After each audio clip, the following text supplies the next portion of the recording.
terakhir kita. Masihkah hati leka dan alpa? Malam berlalu tanpa air mata, sedang rahmat turun tak terkira. Jika esok tak lagi bersama, adakah sempat kita meminta ampun pada dosa yang tersembunyi, yang hanya Tuhan Maha mengetahui.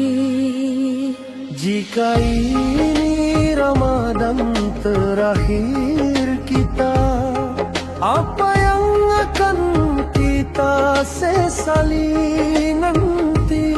Kurangnya sujud, kurangnya syukur, atau cinta dunia melebihi lahir. Andai benar perpisahan hampir tiba, biarlah hati pulang dalam redanya.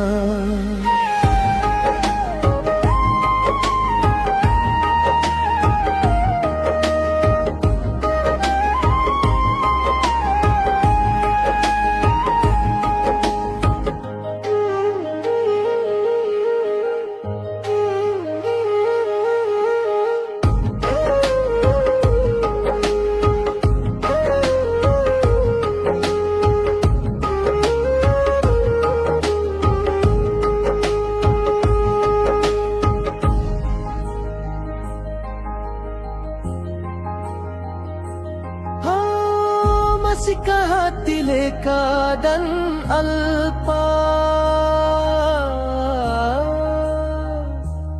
Malam berlalu tanpa air mata, sedang rahmat turun tak terkira. Jika esok tak lagi bersama, adakah sempat kita meminta ampun pada dosa yang tersembunyi, yang hanya Tuhan Maha mengetahui.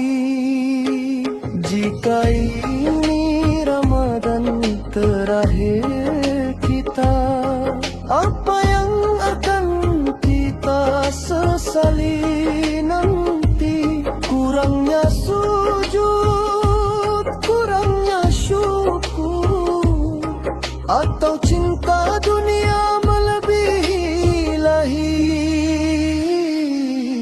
Andai benar perpisahan hampir tiba, biarlah hati pulang dalam redanya.